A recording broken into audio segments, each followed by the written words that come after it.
freedom that in some ways didn't end there, but we still must continue to push forward towards freedom even today, which some of my book gets into the contemporary reality that we must live with even today. And we're also, again, I'm excited every time. This is my third time speaking in this space, and it is important. I mean, this space does hold the history of the first anti-slavery petition written in the American colonies, right? In 1688. And so, again, just powerful when we think about both Juneteenth and this space and the history that it carries. We don't want to lose sight of its importance. And hopefully what it will do is to mobilize us to pursue and struggle for freedom even today in our own lives, not just look back, but also look forward to what we need to do right in our own communities. Some of, when I wrote the book Trouble I've Seen, I was, at the time, misbehaving PhD students. I was doing my comprehensive exams, and Mike Brown had just been executed and left out on the street, and uprisings had begun to take place, and I felt so torn about my own vocation, what I was doing, studying, and in the books and in the library as all these things were unfolding. And I knew I had spoken to Herald Press and had decided that that before I started writing my dissertation, I was going to write this book. So that's what I did. After I finished my comprehensive exams and got my proposal finished, I wrote this book because it was on my heart. And I wanted to specifically challenge the church to stretch their understandings of race and racism, and to stretch them to, once they have a better framework for understanding what white supremacy really is all about, it's not just the bad people, but how it shapes all of our society, that we could be engaged and that we could actually be a part of the solution, not a part of the problem. So that was my hope in writing that book. Some of what I want to do today is playing off of one idea in one of the chapters of the book. So it's not really a true book reading per se, but kind of playing off of this idea, because I think one of the challenges for us is that our social intuitions around race are so shaped by our communities and the cultures that we're part of, and sometimes those things can give us tunnel vision to what's actually going on around us in our society today. I remember, so as was mentioned, we started off as assistant professor in theology at Messiah College starting this fall. Well, I want to share two quick Messiah College stories that I think will help us get started. And so there are two moments in chapel that I will never forget, and it helped me really think about how powerful our social intuitions and social formation are, and how that can both, at times, be helpful, but it can also make us miss the social injustice and oppression that's going on all around us. The first one was a couple of years after 9/11 had happened, and we had a speaker by the name of John Deere. He's a Catholic priest and peace activist, and he came to speak, and he gave us a very Jesus-shaped message, right? He spoke about Jesus' teachings, and particularly he zoned in on the Sermon on the Mount, and within that, he really emphasized, loving your enemies, and blessed are the peacemakers, and things like that. Now, I didn't grow up in any kind of peace church tradition at all, so, this was all kind of, I'm still trying to figure out what this was all about. But, I was a follower of Jesus, so I claimed, and so this was intriguing to me. So I was leaning in, right, trying to understand, where he's coming from. He was challenging our nationalism and our militarism and the way that we're willing to kill our enemies all around the world. And so I'm leaning in, trying to understand, what this was all about, because it sounded true. It rang true to me what he was saying, even if it wasn't necessarily my own Christian formation that I had grown up with. So just there, here I am, thousands of people in the auditorium. I'm kind of leaning in this dark auditorium, and it's really captivating me. I hear this movement and wrestling. And all of a sudden, students by the hundreds and hundreds of students in protest, upset with what he said, got up and left the auditorium altogether. They were so disturbed by the message that he was giving, right? That was challenging their American identity and the militarism of our country, so much so that they were not even willing to hear Jesus anymore, right? Christian students at a Christian college turned off by Jesus because their American identity and formation and their intuitions were so deeply bound up into American militarism and all of those things. And so I found it really a peculiar moment for me as I was trying to understand what exactly was going on in that space. Well, I said I had 2 chapel experiences. The other one was, again, where I am at Messiah College, we had something called alternate chapels. And these alternate chapels are kind of smaller. You get to choose on like every other Thursday which chapel you want to go, which one you want to attend to. And so this particular chapel, I found myself going, as I always did, something called Culture Shock, which was a student of color-led chapel on campus.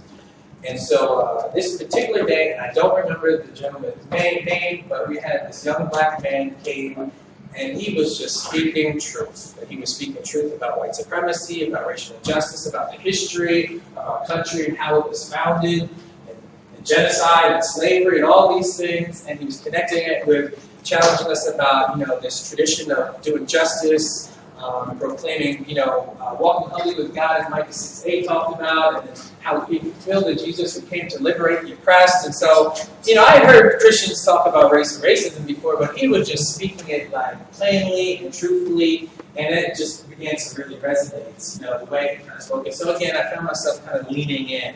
I'm really intrigued by what he was saying, really feeling like he was, just speaking truth honestly. And just as I began to lean in again, not all, but many of the white students in the room actually got up, because he was talking about white supremacy and all these things, and they left in protest again, because they did not want to sit and listen to that message. And so I began to think about how strong social intuition and social formation actually are.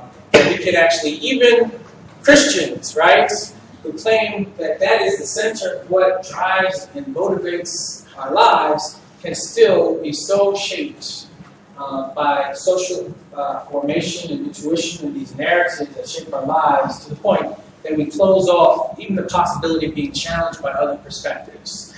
And so I think it helps us realize that social intuition and social formation are really powerful, and we have to take those things seriously.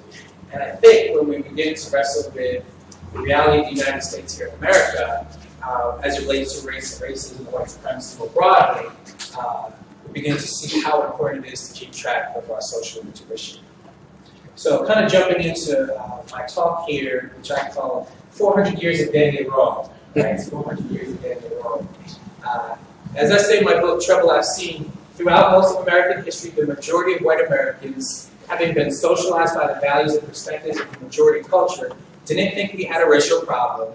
The white community has hidden its own hand from itself, unable to see the racialized and often ugly and violent practices in which it was complicit.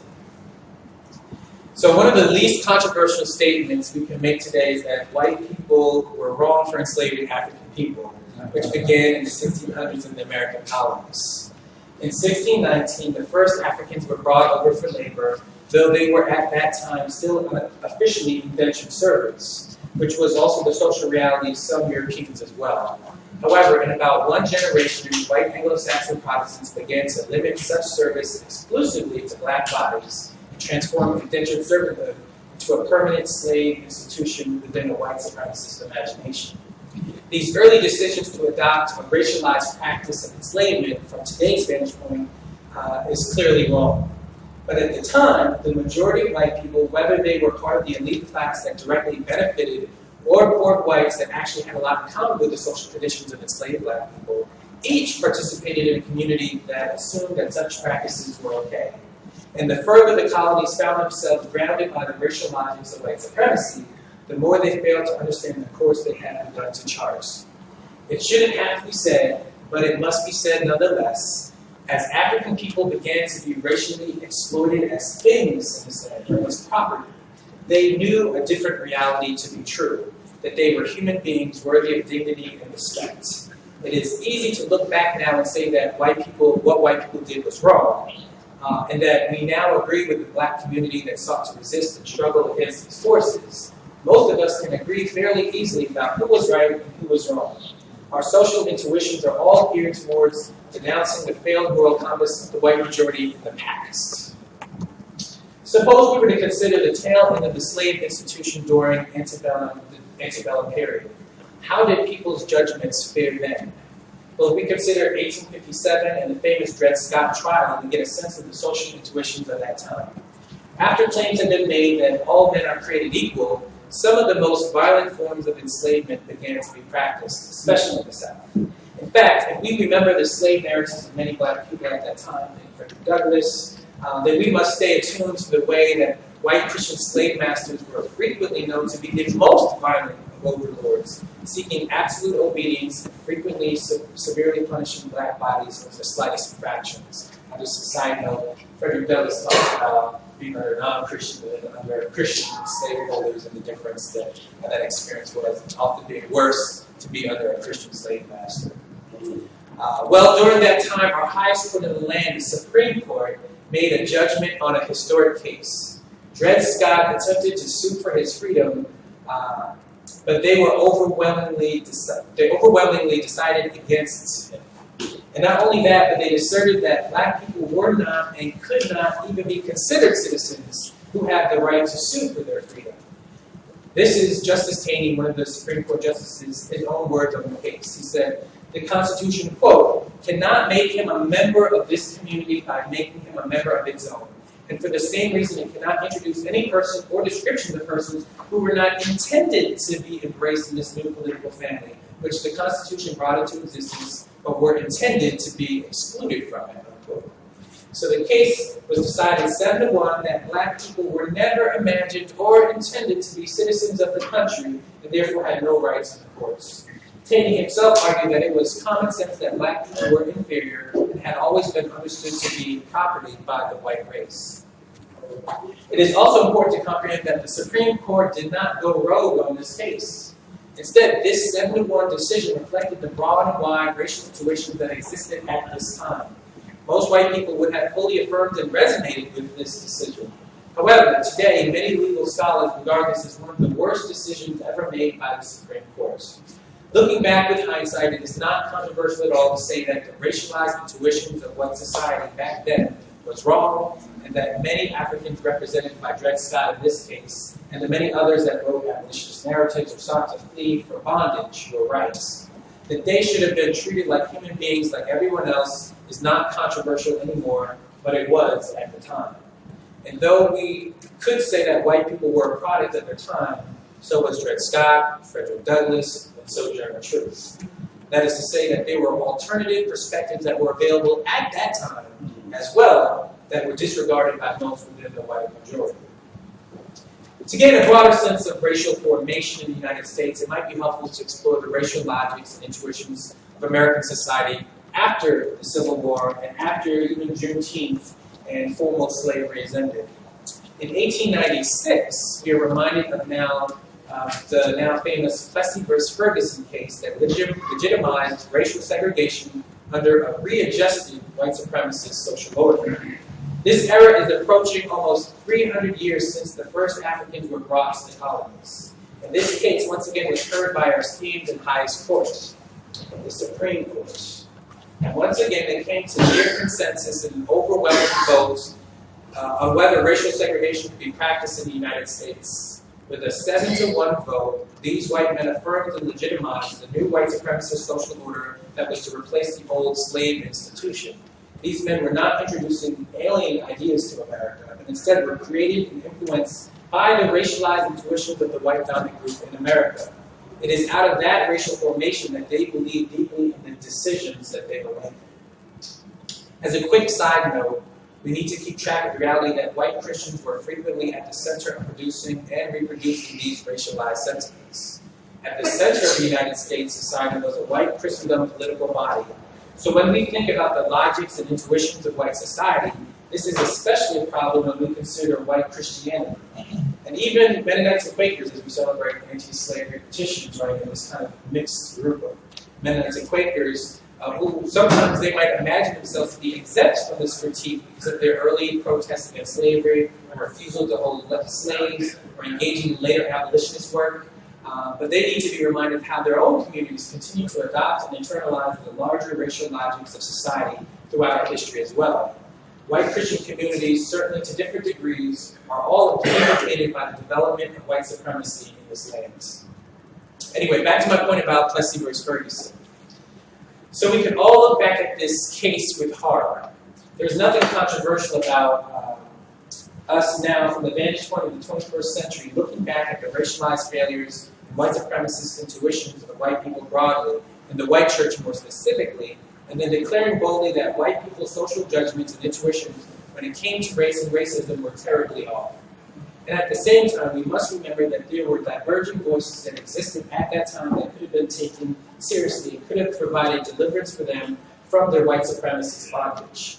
People like Anna Julia Cooper, Paul Laurence Dunbar, Alexander Crummell, and the emerging voices of W.E.B. Du Bois, and even Ida B. Wells. There were all other people of that time that they could have learned from, but they chose not to. I imagine that most white people didn't even fathom that they would need to turn to the voices of others to see more truthfully at that particular time. It just might be that what we need to do now is make one more stop at the center of the 20th century. There we are sure to finally get a grasp on white racial intuitions during that time. The mid-20th century, of course, is not that far out of reach from our own words. If you are young, it may feel a bit antiquated, but it is likely that your grandparents were born and raised in. And if you are older than that, then the proximity of that era is only that much closer. When many people think of that time, we are probably prone to think of water hoses brutally spraying down black children, or dogs ripping into their clothes and flesh. We think of church bombings and bloody Sundays. As such, it is safe to say that none of us have any illusions of a utopian society at that time in regards to race. We remember and have video documentation of the horrors that many black people faced at that time. And if you are to explore deeper, then you will also remember the 5,000 black men, women, and children that were lynched mostly through the 20th century by white mobs. We remember the KKK terrorism and daily humiliation black people experienced. And so we can look back without any controversy and agree that the mid-20th century was still a deeply racist society. However, according to a poll in May 1946, that was not the common perspective of white Americans of that time. Instead, nearly 7 out of 10 white Americans believe that, quote, Negroes in the United States are being treated fairly, unquote. That's right. At a time when racial unrest was at a high, when millions of black people were barred from participating in the democratic process, when white terrorism and the control of black bodies were highly visible, and when there was severe racial inequality and an intentional and legalized blocking of black people's participation in society, the majority of white people still, out of their own racial intuitions, believed that black people were being treated fairly in the United States. And once again, we remember that the largest percentage of white Americans self-identified as Christians at that time. Such a deeply impaired judgment during a time like that ought to force us to ask whether any dominant group is capable of discerning injustice and oppression in their own time, in their society. That 7 out of 10 white people could make this stance at this time ought to be deeply concerning to all of us. For we are not that removed from this world. And yet, that was not the only perspective. The majority of black people thought very differently. People at that time could have turned an ear to A. Philip Randolph, Howard Thurman, Claudia Jones, and countless emerging black voices that led and participated in the 20th century freedom struggle. Instead, the majority of white people, convinced of their innocence and goodness, and discerning out of a deeply racialized formation, found their social intuitions impaired and incapable of knowing God's righteousness. However, that white people got it wrong, and that their intuitions formed within white majority's community of sinful and ungodly in regards to race and racism are once again uncontroversial statements for both of us today. So if you've kept track with me thus far through this exploration of what I call an epistemological divide, that is, epistemologies are ways of knowing, are different ways of knowing, right? If you track with me through this epistemological divide of racism, then you notice that we have now arrived at 350 years of history. That is, from 1619 to well into the 20th century, we all agree that the majority of white people were interpreting our racial realities terribly. And that the majority of black people during that same time knew that something was horribly wrong and voiced again and again other perspectives into their situation. And so throughout that time, being socialized within dominant culture actually was the very worst vantage point to stand and discern what is just and unjust. We all agree that the white dominant society's socialized intuitions have failed them and resulted in them being terribly wrong as it related to their own moral and ethical lives in response to a racialized society. Even though the specific nature of white supremacy that emerged in different eras kept changing and mutating over the centuries, each new phase proved to be just as difficult to discern in the white majority as the next one. And that leaves us with a 350-year tradition in which the majority of white people got it wrong. And it also is a 350-year tradition in which we all now generally believe that the majority of black people living under white supremacist domination got it right. That they knew what was going on in their own bodily experience.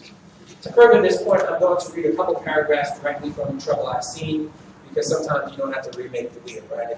I feel like I said it just wrong the first time. This is what I said. In many ways, very little has changed in relation to our inability to agree on what is happening in the present. Likewise, I've seen online and in person many people interpret what is going on from the social position of dominant culture. Many white people have quickly dismissed black Americans' experiences of racism in American society. Their own experience and intuition continue to tell them that race is not a significant factor in this country.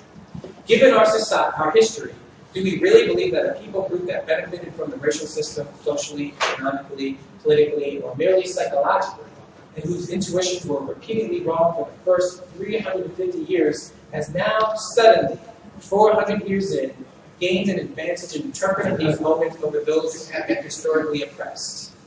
Even more implausible is that at this exact moment, the majority of black people who have been right about their own experiences for the past 350 years also instantly and all at the same time lost their ability to interpret their own experiences. Is it likely that the white dominant group and the black marginalized group instantaneously swapped roles regarding who perceives injustice more precisely, or is it more plausible that dominant culture remains at a limited vantage point for determining what is happening today?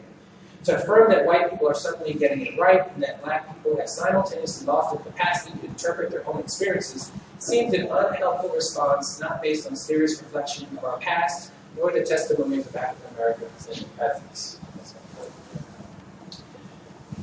So now that we are 400 years into America's story of race and racism, we need to consider where we go from here. If you are inclined to agree with my analysis that dominant culture is frequently the worst standpoint for discerning injustice, then what ought people to do when they come from communities socialized in such a way that they are trained to not see what is going on in society? After all, we cannot change the community that influenced us in the past. And this is a significant concern to the American church because too many for too long have been complicit in forces of oppression and injustice while not realizing it. It helps us very little to wag our finger at those in the past and then go on in the present, once again incapable of conceiving that our own generation might be perpetuating the very same patterns that preceded us. Is there a Christian orientation that can deliver dominant group members from ongoing cycles of failed social intuition? I believe that there is. Consider Philippians 2:5-11. There, Paul reminds us that Jesus did not take advantage of his equality with God, but instead emptied himself into the form of a slave among humanity. That God would take on human form, and more specifically, join the humble and vulnerable of the earth, seems to be a strange orientation for the creator of heaven and earth to take. And yet that is precisely what Paul says has happened with God in Christ Jesus. Just as unnatural for human imagination is the meaning of Christ crucified, that God's Messiah and our deliverer would join the thousands of vulnerable people crucified in the first century under Roman domination doesn't fit with our understanding of God and God's power. For that reason, Paul also reminds us in 1 Corinthians chapter 1 that, quote, God chose what the world thinks foolish to shame the wise, and God chose what the world thinks weak to shame the strong. God chose what is low and despised in the world, what is regarded as nothing, to set aside what is regarded as something, so that no one can boast in his presence, unquote. And we are also reminded that God's power does not mirror the power of Caesar, but instead it's made perfect in weakness. Both God's power and wisdom takes root within human vulnerability on the underside of domination, where people are discounted as nothing. And so the example of God in Christ Jesus leaves us with a strange orientation to follow in our own lives. I've called this way of Jesus counterintuitive. For we are prone to think that grasping for power and moving up the hierarchical ladder provides us with the fullest opportunity to find ourselves. And yet the story of Jesus is not one in which he sought to align and identify with the powerful, but instead, as he traveled, was drawn to those on the margins of society. It was vulnerable people that had a gravitational pull on Jesus' life. It was in the reign of God made visible in his life that prioritized the least, the last, and the lost. And ultimately, remember that Jesus' own life was that of a poor Jew living under Roman occupation and ending with a state-sanctioned execution under Pontius Pilate and the Jerusalem establishment. So dominant culture socializes people in such a way that makes their judgment consistently unreliable. My challenge is to take up Jesus-shaped, counterintuitive solidarity with the oppressed. And in our context, this means that I'm asking white people to do something that probably goes against their own gut when it comes to race and racism in our society. Rather than going with one's own gut, I'm saying that you need to distrust that intuition and instead seek out solidarity with those who have been oppressed in this land. Intimately share life with them and allow their story and their experiences to shape your way of seeing what is going on around you. It is a completely counterintuitive move, and as such, a very hard and difficult thing to do. But to break free from the cycle of failed social intuitions, disciples of Jesus must follow their Lord to the cracks and edges and margins of society so that they can see life from the vantage point of the crucified Christ. This Jesus-shaped solidarity creates opportunity for people to have their minds renewed and their intuitions realigned to the cries of the wretched of the earth. As such, Christian discipleship, when it takes seriously Jesus' own social orientation and disposition in the midst of the power dynamics and oppression of his day, can also provide salvation today for those bound by white supremacy's intuitions. People can find repentance even for their faulty social intuition. That is a hopeful word. You are free to do life together with those being crushed on the underside of white supremacy, while coming to realize that those whom you have thought you had everything to teach may indeed be the ones whom you must swap roles with and become their students. You must learn to understand the world from their vantage points. This was the journey that Dietrich Bonhoeffer, a famous pastor and theologian, was on himself as he sought to resist the Nazi regime in the 1930s and 40s.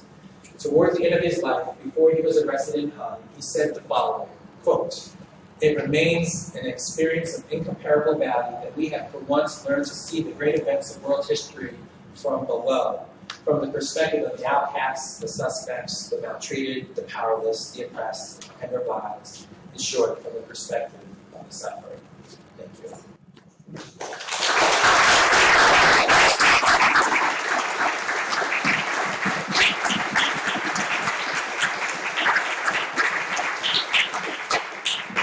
I believe we're going to have a little bit of time for a Q&A, so we can actually for questions, comments, and it can be related to broader themes around the book or this particular talk as well. Yes? So I just had this observation when you said, don't go with your gut. The first time I read that in the book, I was like, it's just interesting because years and years ago, I took a self-defense class for women, and we were told, go with your gut. When your gut says something's wrong, then I realized, because as a woman, I can be a victim of rapist, but as a white person, my gut is unreliable. Right. So you wouldn't want a man to tell you when you're being safe on the street and when you're not safe. Then again, you would tell him, I'm not going to trust your gut, I'm going to go with my own gut, right? Mm-hmm. And he needs to learn, and in that case, to learn and understand women's perspectives as it relates to patriarchal violence. Right? Absolutely. So that's exactly what relates as it relates to his ego. Yes. I know this wasn't a specific part of the book, but I've heard you talk other times about racism and you guys relates to the Anabaptist tradition. Could you say more? Could you take kind of what you've been talking about in a broad sense about the Christian church, talk about how that has played out in your understanding, if you have any insights within the Anabaptist tradition? Yeah, so when you get to the Anabaptist tradition, Mennonites, Brethren in Christ, Church of Brethren, those groups, those who are part of that tradition, it is a little bit more complicated. it's complicated because on one hand there's this story of persecution coming from Europe that deeply shapes Anabaptist understandings of theology and Christian life, and certainly in some ways there's a way in which I think many Anabaptist groups, because of that history, don't identify themselves as part of white dominant culture. So it's kind of like there's white people, and then there's us, Mennonites or something, right? And we're separate from all that. I think that's the way that somehow it gets imagined. I think the problem, well, I think there's the blessings and the cursings of that as it relates to social intuition is, I have felt like there is a certain amount of receptivity around critiquing white dominant culture, things like that, in Mennonite spaces, for example, right? Because there's this a little more maybe distanced feeling, right? But I also think that it also tends to limit, like Mennonite communities, for example, don't see their own complicity in that story. They don't see themselves, but I mean, other than, 1683, you have Mennonites coming into Germantown. 1688, they make this anti-slavery petition. And then, for the most part, Mennonites are fairly quiet as it relates to slavery. Most of them are not practicing slavery, but they're fairly quiet. And even going into the 20th century, I mean, you read some of this stuff, deeply shaped by the racialized logics of segregation and even as they're not practicing slavery and all those things, they were assimilating into that story and certainly benefiting. I mean, they were here as white people. That's the, and they got lands because they were white people, right? So they benefited from an economy that was built off of slave labor. And certainly, I mean, especially with Mennonite communities, in terms of land, even just broadly, I often say, they were quick. They might not have forcibly removed the people off the land. The blood was still wet from Native Americans as they were occupying them, right? So they were able to claim them quickly. And so I think there's a way in which there's some denial about the participation in the broader society because of some of the theological language and feeling like they're theologically minorities, but not necessarily, but also have been participating fully as white members of society also. I think there needs to be some ownership of that. And I think that walking that line then can help them see that they themselves, at least as it relates to Anabaptism in North America, have been a part of white dominant culture, and in many ways you could say are deeply shaped in conversation with white dominant cultural Christians as well, more than identifying with like black and brown folks on the margins of our society throughout our history. So I think there's some ways in which they need to really take this seriously as well. That's a great question. Yes, absolutely. Okay. Go ahead. I have a very question. As you were reading about looking at the future, looking at the future in terms of what we can do about the current situation, do you believe that there's not enough ecumenical gathering to deal with today's issues, or you equate that to Baptist type of thinking? Work. I mean, certainly. So, this is different ways I can answer that. I mean, so I guess the question for me is, what's the grounds in which an ecumenical movement would take place, right? Usually, this is my maybe quick observation, that usually ecumenical movements are like, it's like above everybody else, right? The conversations that are not related to what's happening on the ground, and certainly not shaped by poor black and brown communities in the United States. I don't think that's usually what's shaping the focus and the agendas of what they are prioritizing. So maybe a different kind, a new kind of ecumenical movement that does precisely this, right? That engages in a counterintuitive solidarity that says, you know what, we're not just going to set the agenda of what we think is important, but we're really going to try to prioritize those who've been most crushed by our society or most crushed globally, and allow that to shape, what we're about. And I think that could be really meaningful if something like that emerges. My question was, do you think that, let's say, the Baptists are not related to the Mennonites?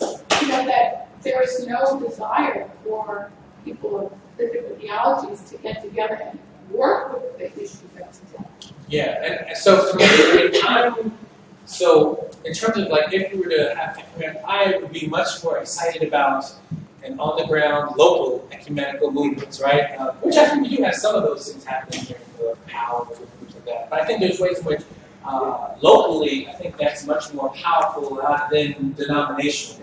I don't really care what the denomination does per se, but I think, you know, in our own communities, are we coming together and saying, you know, not in our neighborhood, right? This can't continue in our neighborhood. And I think if we can do that, that would be powerful to have that kind of witness in our communities.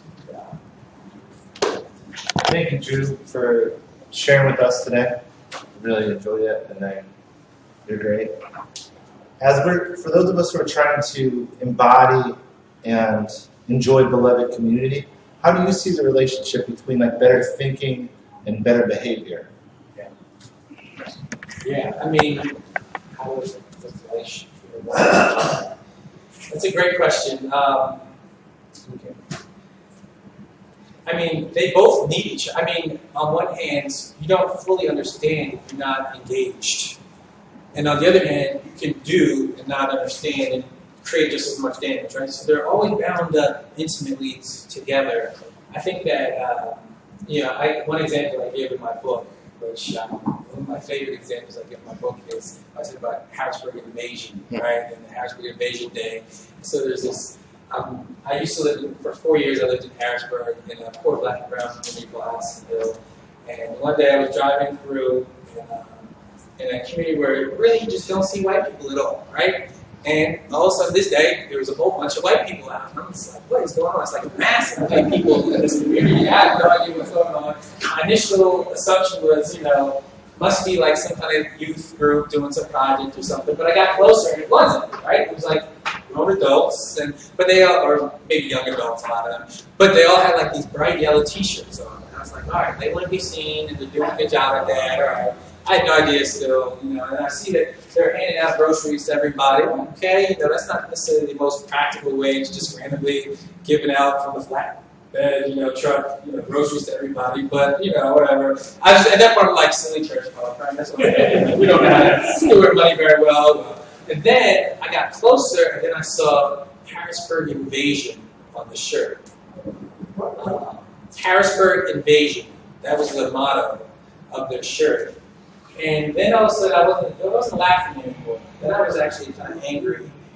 Here, folks had basically had a motto that they were going to invade our community, as though we were helpless black and brown folk just waiting for a savior to come along, and then they're just going to fix everything in their drive-by, you know, ministry of handing out groceries or whatever.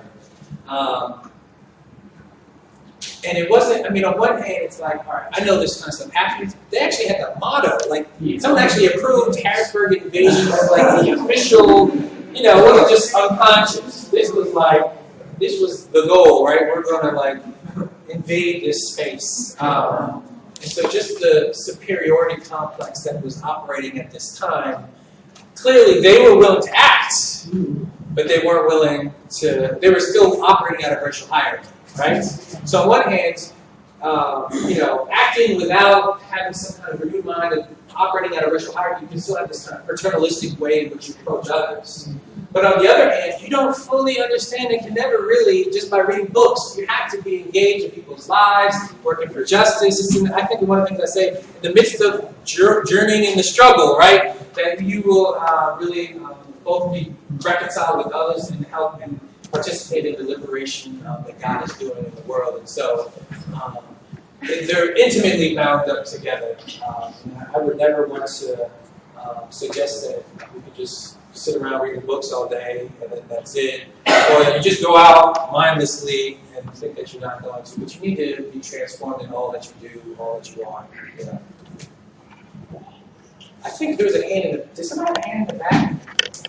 All right, then we'll come back. Sorry. This is kind of an abstract philosophical question, and I'm not sure that you will have an answer to it. Extrapolate from the American racial issue to other social issues that we know about, that in retrospect, we look back in a similar way, and we realize that society was on the wrong side of these issues for a long, long time. But women's rights, religious freedom was one which majority of people were aware of even 300 years ago.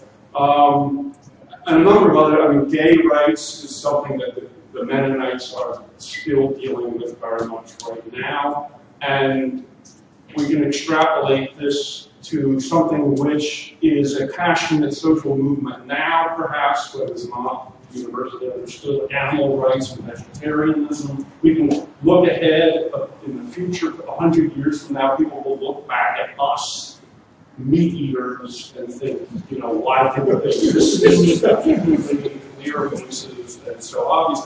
So what I'm asking you is the racial issue in America in some way in your mind distinct from these other issues? In other words, is there anything, any marker that runs through it that is not found in these other issues that could be identified and isolated as being something that made it clear, not in retrospect, but at all times? And I know you've already answered this question for an hour, but I want to put sort of a larger context of other social issues. Yeah. And one thing that I tried to do, hopefully to talk a little bit, is at times I use racial language, other times I really talked about our social location, right? Dominant culture, oppressed, marginalized, so that it wasn't just solely about race, because I do think, you know, I mean, you go to Africa and you will find a tribe that is in power and a smaller tribe, you're going to have these dynamics where most likely the tribe that's in power is not going to be hearing and understanding, you know, the concern of the smaller tribe that's being crushed. And so I think that in many ways, in all kinds of different ways, I mean, just even gender, I think that the key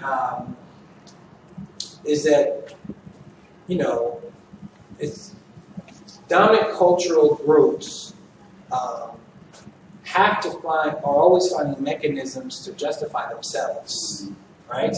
And to justify their way of life. And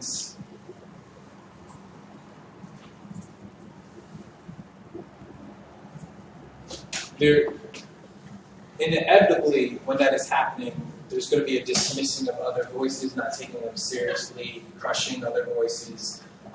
And I think that we have to always, and so if we're honest, you know, our lives are always complicated. We have, so in some of our lives, we might be on the margins in some ways, and in other places, we're at the center. I've been thinking about, what does it mean now? You know, I just got my PhD.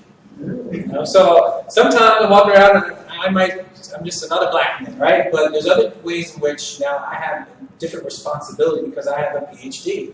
I have to own that, right?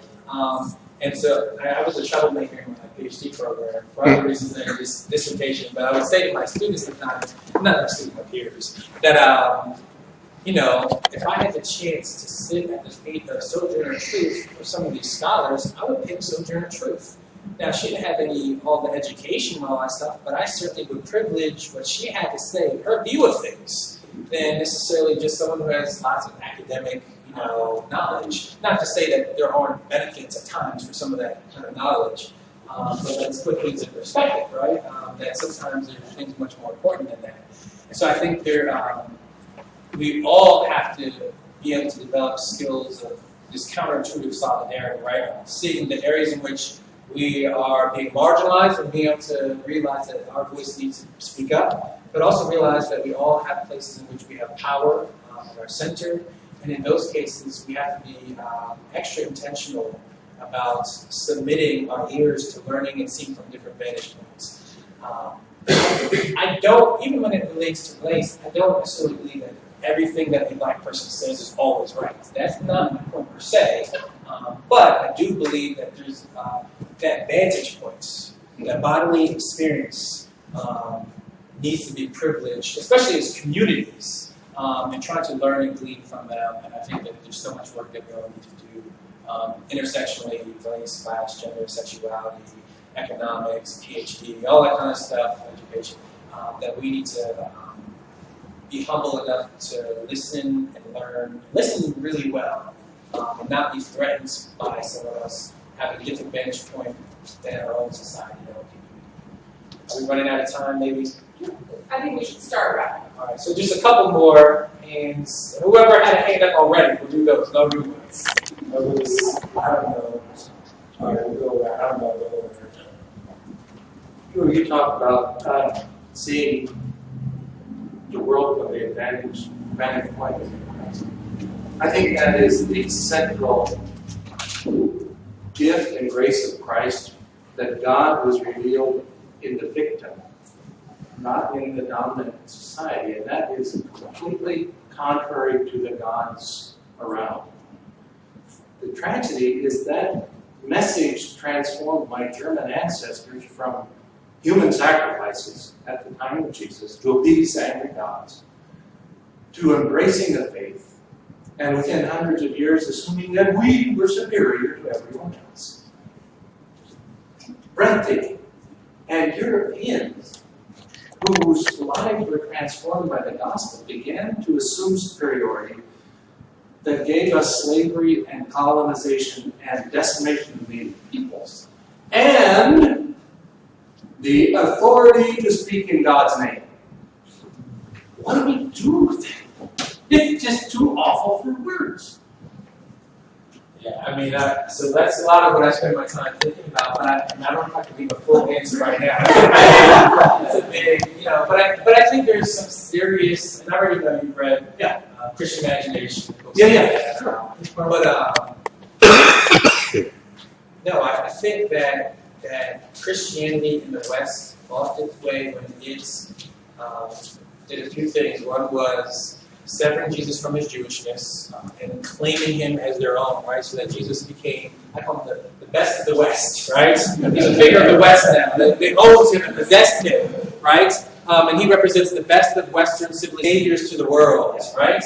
And that very disposition, I think, was troubling when that began to happen. And the orientation and imagination of how people see themselves in the world in relationship to others, right? That we're the saviors and everybody else needs us. I think this is a deeply theological problem, even before race develops as we understand it in the West much later.